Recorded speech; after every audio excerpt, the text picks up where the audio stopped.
In this video we're going to be setting up users and user groups. Now to do this we go to System, Users, and click here firstly just to look at the users at the moment.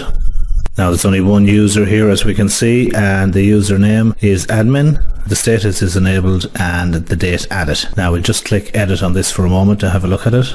Now the first thing we see here is our username, and our username here is admin. I'd recommend that you change this to something other than admin, as it's very common and may make it a little bit easier for your site to get hacked. So you could change this to anything you want. Bear in mind that the username is your username that you use when you're logging in to your site. The default here for the first name is system and the last name is administrator. Now you can leave this as B if you want, or you can put in your first and last name there. The email then here, if you lost your password or something like that and you needed to generate a new password from the login page of the back end of your site, it would email the password to this email here. So you may just want to change that. Now the user group here, I'm the top administrator here, so I'm in the user group here for the top administrator. There's nothing else here at the moment.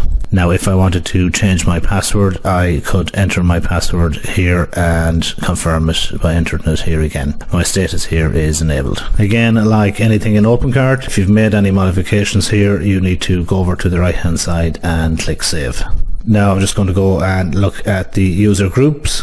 So again, we go up here to System, Users, and come over here to User Groups. Now there's only one user group here at the moment, and that's the top administrator. So the top administrator here has rights and privileges to everything on your store and can make changes to any settings, etc. So let's just click over here on the right hand side, edit, and take a look at this.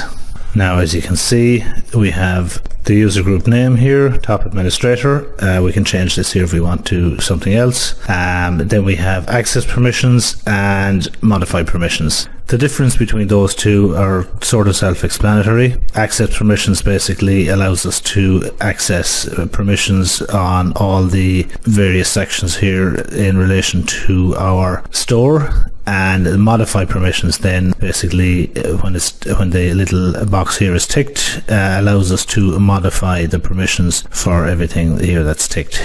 Now with the top administrator, all of these would usually be ticked. Now just cancel out this for a moment, and we're going to create a new user group by clicking insert over here on the right hand side, and we're going to give this user group a name. And I'm just calling it product manager here. Now this would be, for instance, if you had just somebody who managed the products on your site and you didn't want that person to be able to modify any other settings or payment settings or shipping settings or anything like that. You may want to give them permission to access all areas. If so, you can just simply select all here and it selects all the little boxes here. Now on modify permissions down here, you may just want them to have access, for instance, to anything to do with a listing or a product. So you would start simply ticking the ones that are appropriate here, scrolling down or using your down arrow on your keyboard and just selecting the appropriate boxes here. And again, when you've that done, you go over here on the right hand side and click save. So now we have two user groups here. We have product manager and top administrator. Now that's an actual group, so whoever we assign to the product manager group here will just have permissions to modify products. So we'll go back into the system, users, and users section here again, and we'll add a user here by clicking insert up here on the right hand side. The username here can be anything you want.